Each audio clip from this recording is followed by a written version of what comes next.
Hi, Tony Legendry here with Legendry Properties. Hey, just came across this great article by that was published in Inman, New York, by this Joseph Rand. Seems like a pretty smart guy. I just signed up for his blog. But six massive pricing mistakes home sellers need to evade, and these six, when I was reading through it, it just rang so many bells with me because I hear these so much, and it's so hard sometimes to to uh, to tell sellers that that sometimes these things just don't really make sense, and sometimes to establish that relationship where they can trust you enough to know that these are massive mistakes that will oftentimes lead to them not being able to sell their home. So I just wanted to highlight them real quick. A couple good points that he put in here. That uh, there's a ton of data in being able to price your home correctly.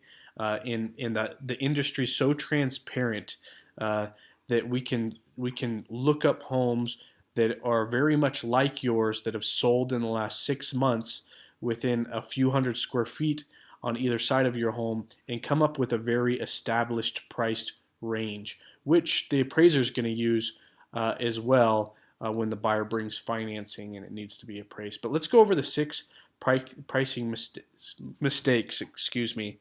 Um, so pricing to unsolds rather than sold. So there's really three types of basic properties in the MLS that pop up on a CMA or evaluation that we would do on your home. There's actives, there's pendings, and then there's solds. Actives are those properties that are actively on the market. They're unsold properties. In fact, 50% of those active properties failed to sell last year because they were priced incorrectly. A lot of times, oftentimes, we'll hear from home sellers that, well, the one's listed down the street for this, so I should be able to get that for mine.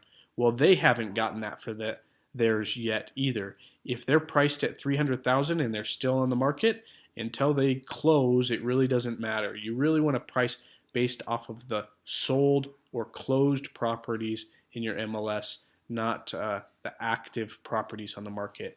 Active properties, you want to look at those as active competition, competing for and vying for the buyer's attention, because oftentimes if they're in your same neighborhood and they have a lot of the same amenities and they're in the same square footage range, that buyer is going to look at that house as well as yours when it goes on the market. But always establish a pricing range based off of the closed properties, not the active. So that's number one.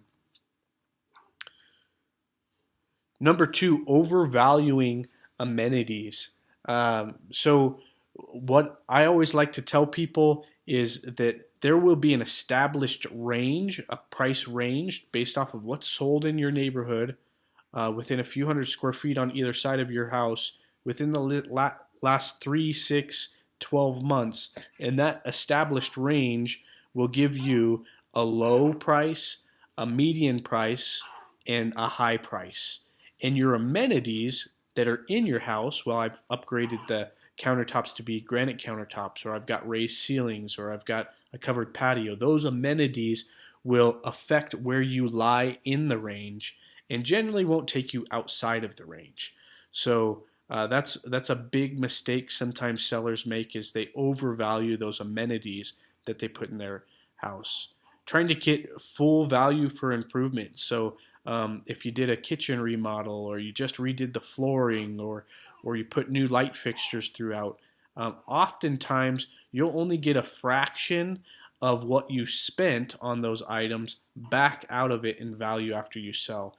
We did a blog not too long ago on the remodeling industry does a cost versus value study. I'll link to that in the bottom. In fact, in that, if you want to click the link, you can download a cost versus value study report for Albuquerque metro area that would tell you, well, hey, if you spent X number of dollars on changing your front door, how much should you be able to get out of that? And in most cases, you'll see that you only get a fraction of what you invested in the improvement back out of it on the sale. Pricing based on what sellers need. So oftentimes we find ourselves in a situation where we feel like we need to get a certain amount out of the house. And certainly you can never price based off of feeling. Price should always be based off of objectively looking at comparable sold properties in the neighborhood, and then objectively looking at your amenities and setting yourself within the range. It's hard sometimes as homeowners where we have a lot of emotions invested in this home that maybe we've lived in for years and years and years and raised children in and had family events in. That's a very emotional thing. So sometimes it's hard for us to get out of the emotion and the feeling and what we feel we need and get into the objective mindset. That's where a good realtor steps in and kind of helps you do that. And they make it objective by looking at objective data.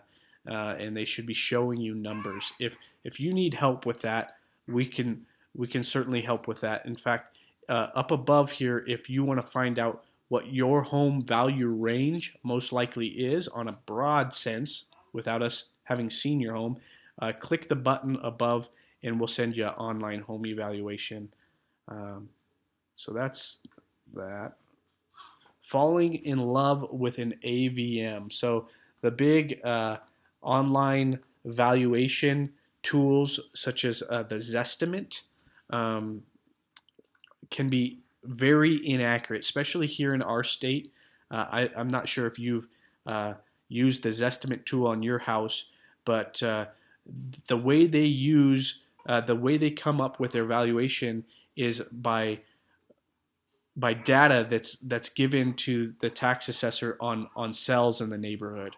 We're in New Mexico is what's called a non-disclosure state, in the sense that our assessor's office is at the county level do not disclose that information to the public. So the Zestimate, and if you look up the Zestimate, read the small print at the bottom. Oftentimes they can be up to 10% off, sometimes even farther, and they can even err in the lowball estimate. So never trust a Zestimate, especially here in the state of New Mexico.